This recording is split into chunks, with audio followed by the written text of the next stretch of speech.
Hello everyone, welcome to the Ozark Outpost in Dixon, Missouri. This is the United States and Kmt July 1936. The United States, in most respects, starts the game as the weakest major on the board. They have the smallest army, just about the smallest air force, but they have about the best navy to start the game. They've got 5 capital ships compared to 3 for Japan, 2 for the Brits, 1 for Italy, and 0 for Germany and the Soviets. But even given their weak starting position, they begin the game with the most potential of any other country. The industrialized Northeast in the Great Lakes, you can see over here, there's 4 major factories right there, a medium, and 3 miners in the eastern United States. And then there's 2 mediums and a miner over there on the west coast. So they do have infrastructure going for them. They also have the smallest economy of any of the majors, starting at just $6. But that is historically accurate. In the summer of '36, the United States was still very much in the throes of the Great Depression. There had been some limited improvement due mainly to government spending on make-work projects, but that wouldn't last long, because the following year in '37, that bubble would burst with another sharp downturn in the economy and a return to high unemployment and breadlines. So the starting income, I think, is definitely an accurate reflection of the weakness of the United States Treasury. The United States also begins the game very much controlled by the isolationists in the country. After the Great War, as it was still known, the United States didn't want any part of foreign entanglements, as President Washington termed them. 110,000, 115,000 Americans had died in the Great War. That's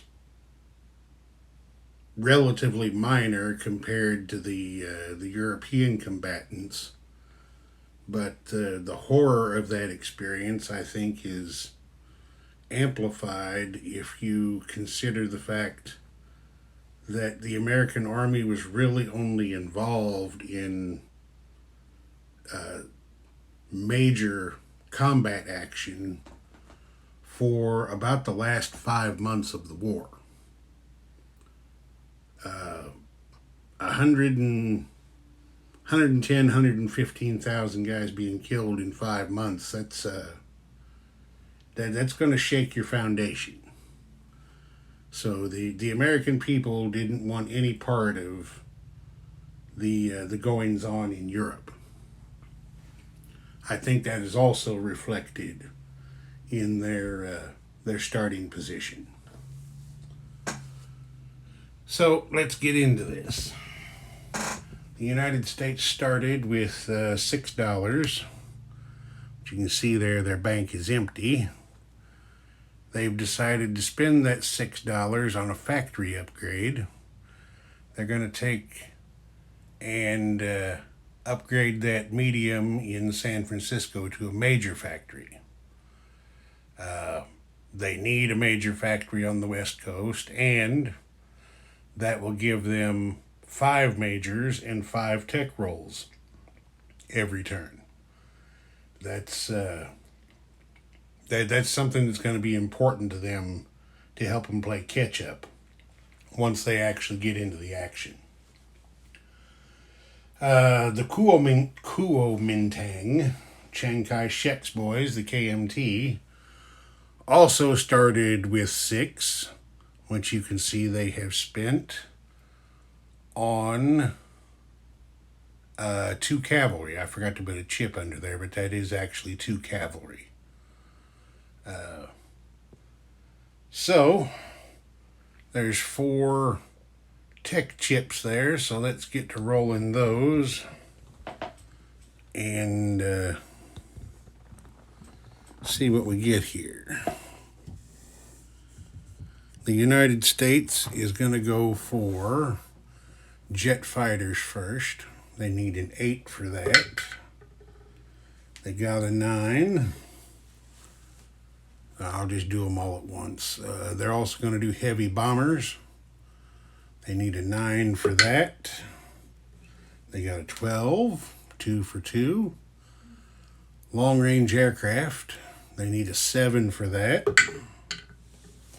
Well, they missed that one with a 3. Well, it flipped, but it was a 3. And then they're going to go for improved construction. They need a 7 for that. They got a 10, so 3 out of 4.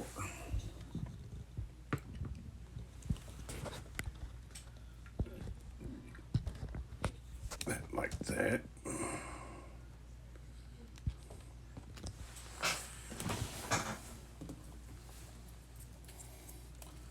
Jet fighters,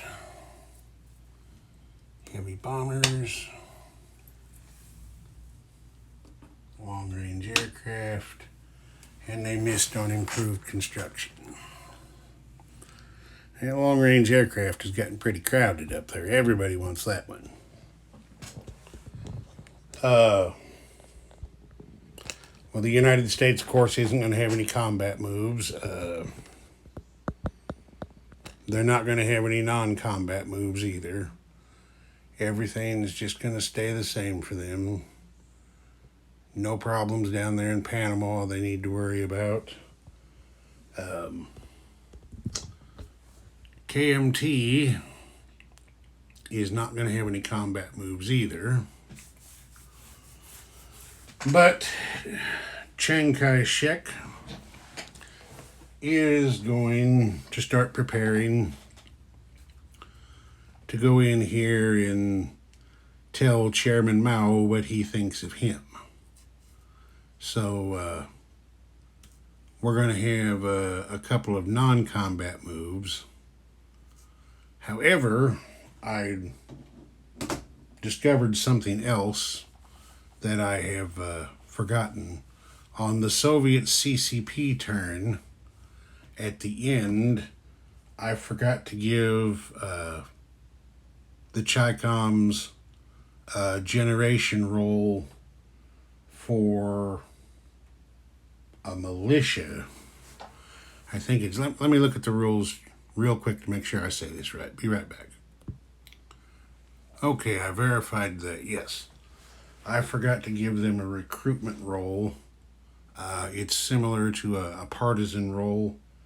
The number they're looking for is equal to or less than the number of land zones they possess. So in this case, that would be a 1. If they get it, they can place free infantry or 2 free militia. They can also do, at the end of their turn, a warlord influence roll.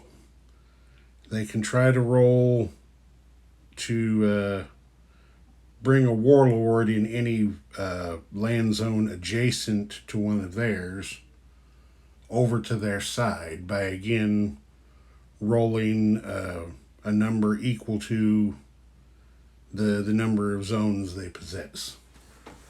So I need to get those two done real quick just to keep things fair.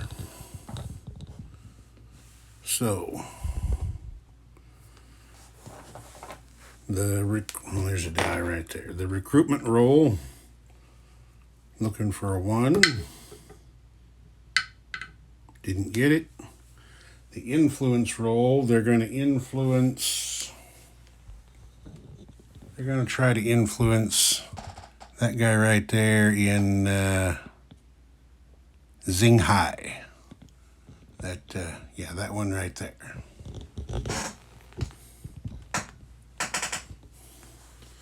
Looking for a 1 again, and they did not get it. Okay, I gave them their rolls. Like I said, keep everything fair.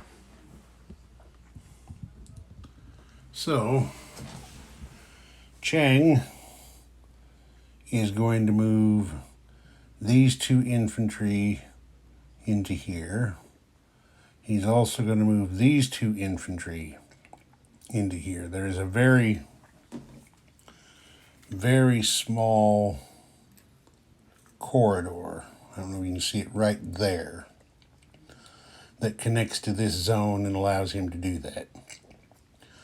And then the commander that the KMT gets is going to go from Nanking up to here as well.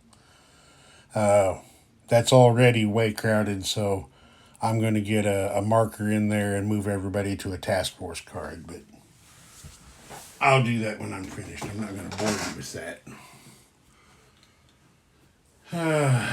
Let's see.